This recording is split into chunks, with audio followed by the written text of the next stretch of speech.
Chers bien-aimés, nous vous saluons dans le beau et précieux nom de notre Seigneur et Sauveur Jésus-Christ. Et nous sommes à cette exhortation de ce jour pour vous amener, chers bien-aimés, à travailler dans le sens de combattant. Depuis que nous sommes convertis, nous sommes donnés au Seigneur, nous sommes enrôlés dans l'armée du Seigneur. Nous sommes devenus des soldats et nous combattons. Et notre combat est plus spirituel que physique. Et c'est la vérité.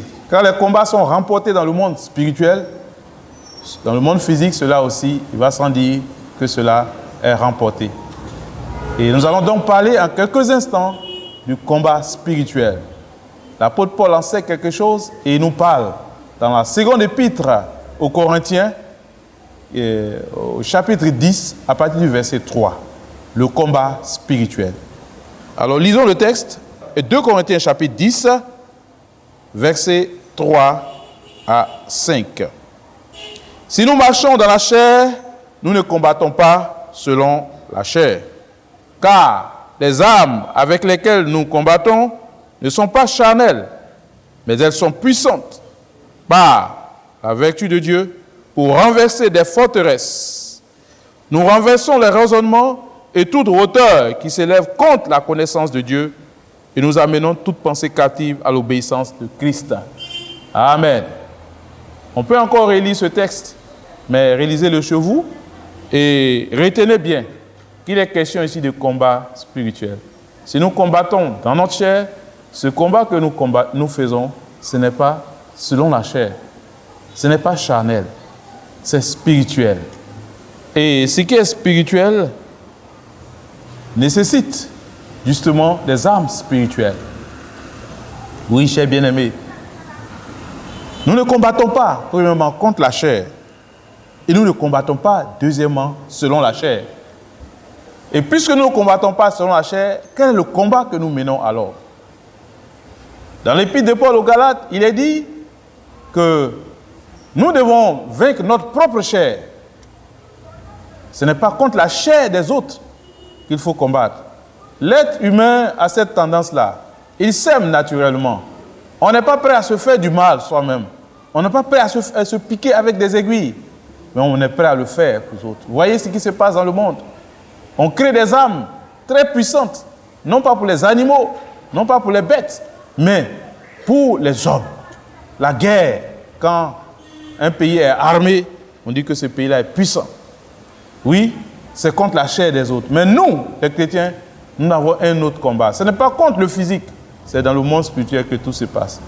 Ce sont contre ces esprits méchants qui sont cités dans Éphésiens, où l'apôtre Paul dit que nous n'avons pas à lutter contre la chair et le sang, mais contre les principautés, les démons, les esprits méchants.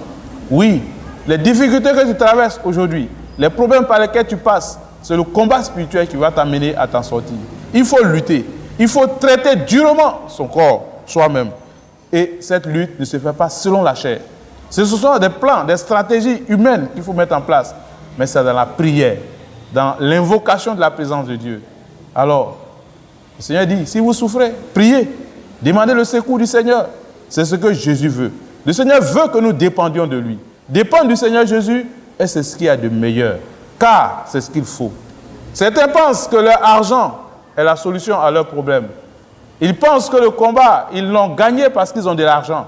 Non, le combat spirituel ne se mène pas avec de l'argent. Le combat spirituel se mène avec l'Esprit de Dieu, le Saint-Esprit, pour mettre dehors toutes les œuvres ténébreuses, pour mettre dehors le péché, pour éviter ce qui est mauvais. Chers bien-aimés, nous sommes entrés dans ces moments. Et Dieu nous a mis à part, chacun pour sa part. Et nous sommes dans le confinement. Nous cherchons la face de Dieu. C'est une occasion pour nous de faire taire tout ce qui est péché en nous. C'est l'occasion pour nous d'éloigner, de nous sanctifier, de nous purifier, de chercher la face de Dieu et de pouvoir combattre le vrai combat, le combat spirituel.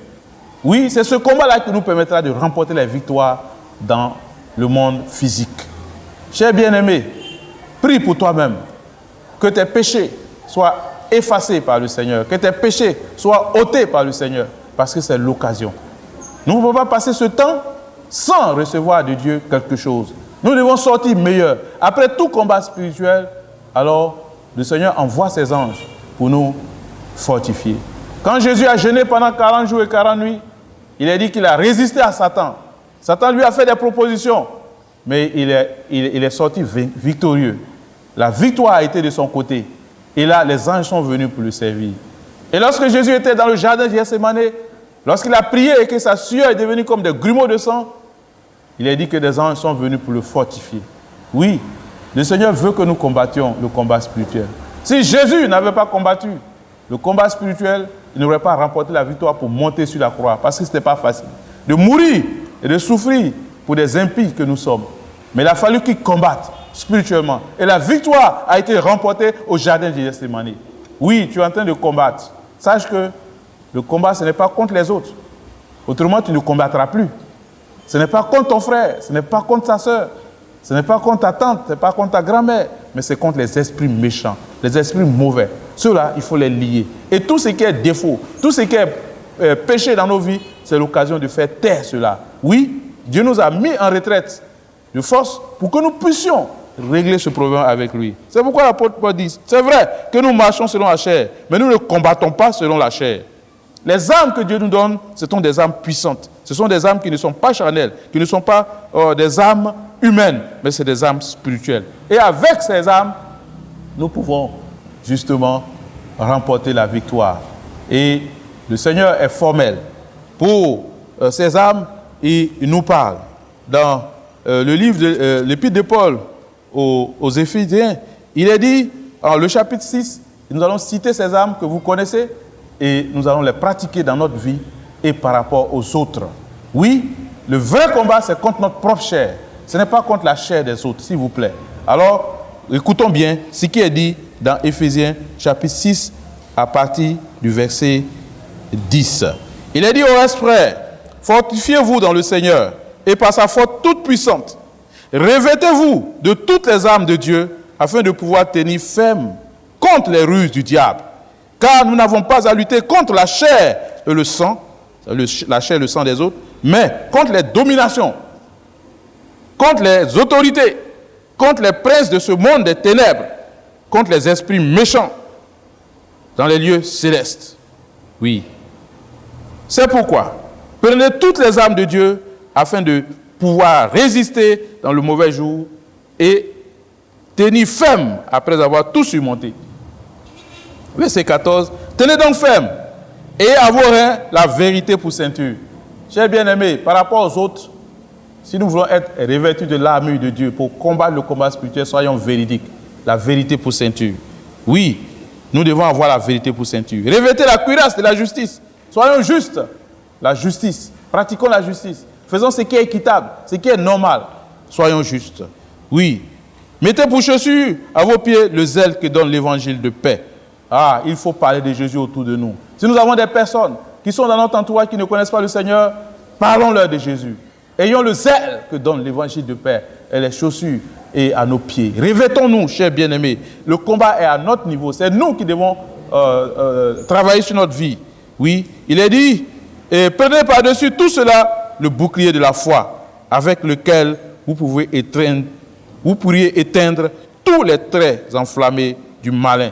Oui, le bouclier de la foi. La foi, sans la foi, il est impossible d'être agréable à Dieu. Et la foi est une ferme assurance des choses qu'on espère et une démonstration de celles qu'on ne voit pas. L'ennemi de la foi, c'est le doute.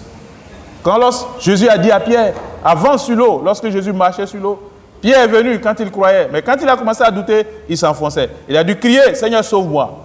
Chers bien-aimés, notre premier ennemi, c'est notre propre chair. Et le combat spirituel veut que notre chair soit assujettie d'abord avant de chercher à atteindre la chair de qui que ce soit. Et ce n'est même pas ce que Dieu nous demande. Il ne faut pas combattre la chair des hommes, le sang des hommes, mais plutôt notre propre corps, traiter durement notre corps. Il est dit, prenez aussi le casque du salut. Le casque du salut. Le casque du salut, c'est l'assurance que nous avons, que nous sommes sauvés. Oui, on peut le dire. Si Jésus revient aujourd'hui, où seras-tu? Seras-tu sauvé? C'est une assurance. Moi, c'est ce qui me donne la force d'espérer. Quand je souffre, quand les difficultés arrivent, je sais que je suis sauvé. Alors, ma foi est multipliée et je continue la marche. As-tu le salut? Si tu ne l'as pas, le salut se trouve en Jésus et en lui seul. Il a aussi dit, prenez aussi le cas du salut et l'épée de l'esprit, qui est la parole de Dieu. Oui, la parole de Dieu. Nous en avons besoin. Oh, j'ai vu quelqu'un qui a dit, il n'a plus le temps de lire la Bible pendant ce temps de confinement. Et c'est ce qu'il faut faire. Lisons la Bible systématiquement. Père, cette parole nous guérit. Dans le psaume 107, il est dit qu'il envoya sa parole pour les guérir. La parole de Dieu guérit. Es-tu dans quelques difficultés? Lis cette parole, tu verras que ton âme sera dans la joie. Et il fait en tout temps, par l'Esprit, toutes sortes de prières et de supplications. Veillez à cela avec une entière persévérance et priez pour tous les saints.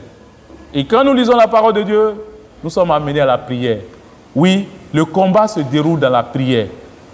Faisons toutes sortes de prières pour que notre vie soit maintenue, pour que notre vie soit préservée. Ne pas sortir de ces moments avec une vie morose, avec une vie fade, une vie médiocre, mais une vie forte. Quand nous nous retrouverons, ce sera pour louer le Seigneur. C'est pour combattre. C'est pour combattre contre les puissances des ténèbres qui veulent empêcher l'évolution de l'Évangile.